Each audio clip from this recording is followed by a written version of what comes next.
He is a very gifted visual artist who works in multimedia, particularly painting and collage.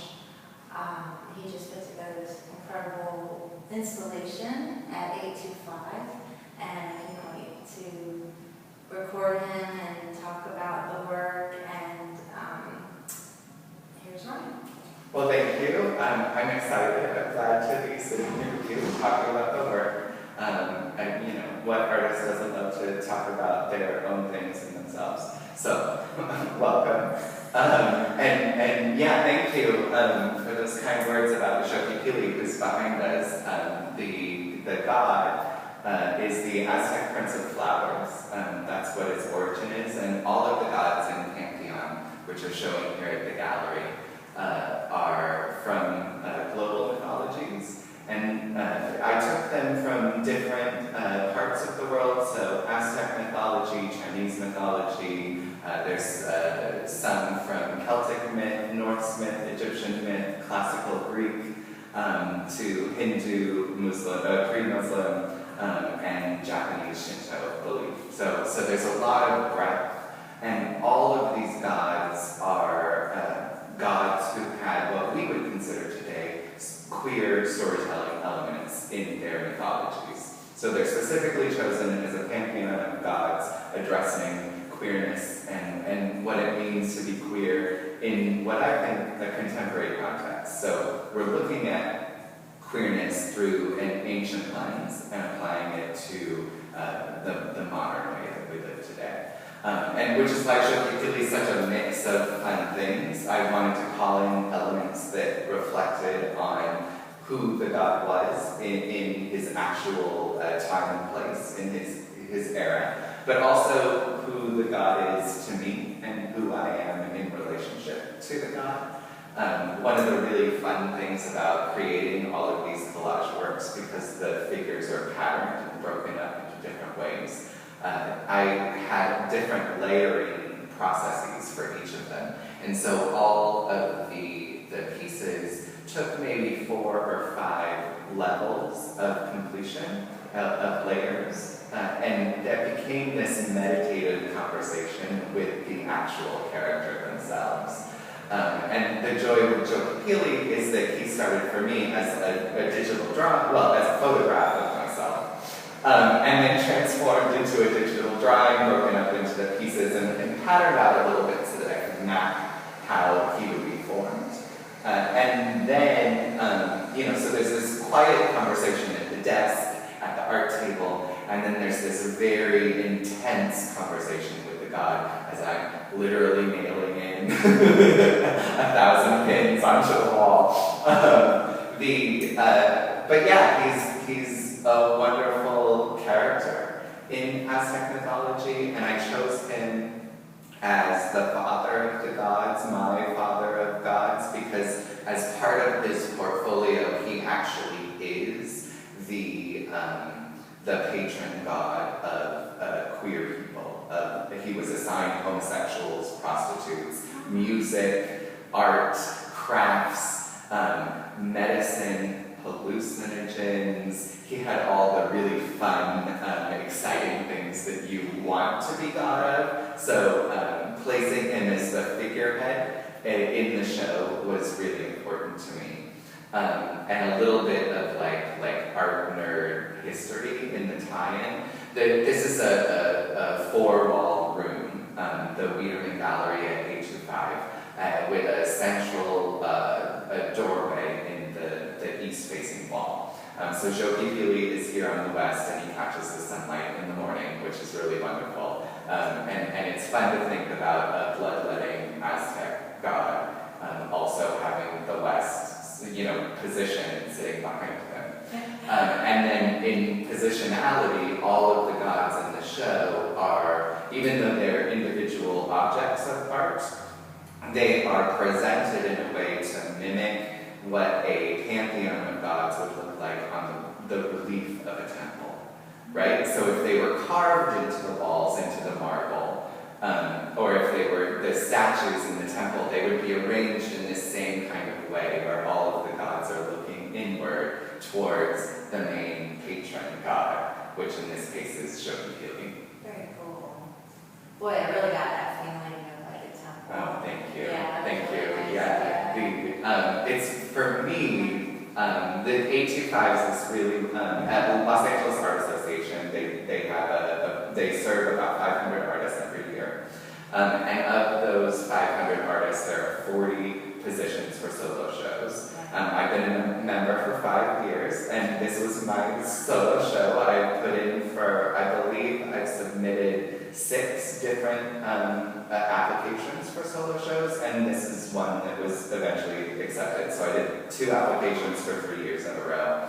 And I really do have to say, It's an achievement. Thank you so much. And I much more understand the needs of the show as an artist who had been thinking about how do I fill a room and make that space meaningful after 5 years, rather than as someone who came into it with a year of experience and thought, well, I have a bunch of I'm technically talented, right? Like, technically talented isn't the same as being able to say something and say it in a very clear and concise and meaningful way.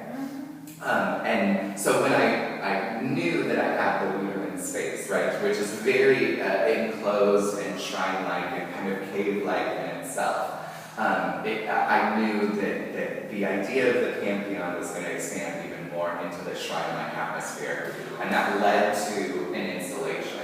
And it led to the other 2 banner installations on the sides, which kind of give you that warmth and pageantry type of feel to the space. And then, of course, the video installations as well add that bit of movement and a kind of haunted, ghostly quality, right? Like, now these figures are moving at you, but they're also changing shape at every moment. Everything was really intended to have an impact on the emotionality, the spiritual emotionality, and especially from a queer context, spiritual. And I put Gwydion and Gilfithwy, who are the Celtic dips, right? So you come in and you're looking and you're thinking, oh wow, and you see the gold and you see the glitter and you see the florals and the richness of the color, and then you turn around and you unlock and you go, oh, this is queer content. How then is everything else related to queer content? Thank you. So, I remember one of the things that you spoke about at your artist talk was the idea that meaning is more important than ever in our culture and society. Can you talk about that? Yeah, absolutely. So I have degrees in literature. I have my master's degree in literature, and I come at art from that discipline of thought, and they're very related. Art theory and literary theory, they follow very similar paths. The conversations about them are the same. It's just you're talking about one type of art versus another type of art. And I really fell in love with queer theory, with the ideas of postmodernism, and I really think that part of what makes me love them is I grew up in a generation that is in some ways very postmodern and nihilistic. We're a generation where the cosmology that we believe in says that everything is equal. And if everything is equal and has the same value, how then do we prioritize things? How then do we say to ourselves that something is more meaningful than something else? Or how do we make the rules? How do we divide things with value?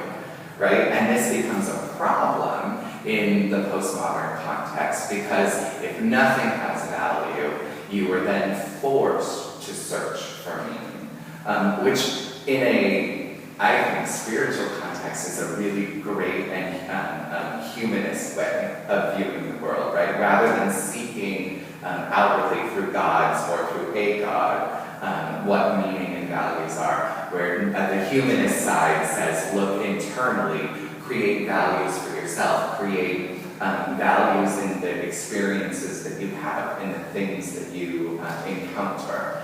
And so for me, being able to look at history, being able to look at the past and say, as a queer person, that there have always been stories about queerness and queer people. There have always been ideas behind what it means to be in love with someone of the same sex, right? And regardless of the terms that we use to express that. And in many of the cases of the deities represented in this room, thousands of years of history.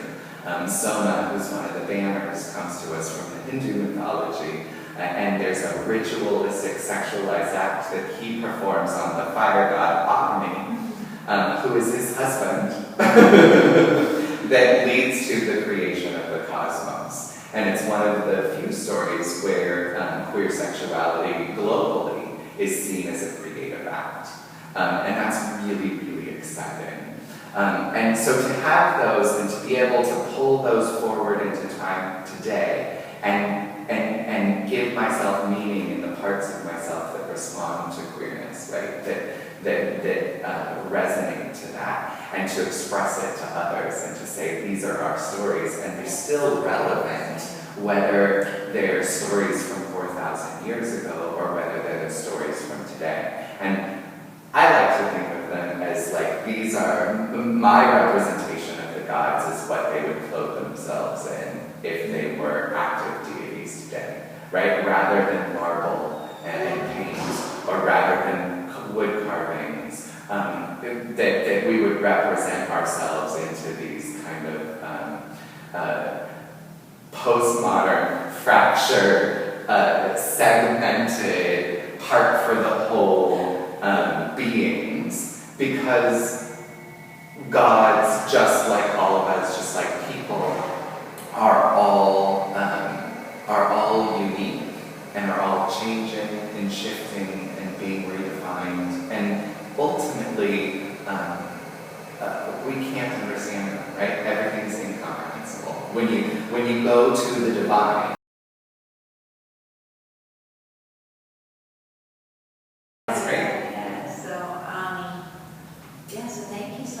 yeah, thank you. Is there anything else you wanted to talk about? The things that I would say are come and see them. They're beautiful. Come and see them because they'll show at other places as well. The art always lives a little bit longer than the shows. And come and see the next layering results, where I'm taking largely images with these works and from some of my other work that are images of me with the artwork are going to be the actual art objects. So they'll be collaged, some mixed material bits on them, and I will be the kind of focus of that project.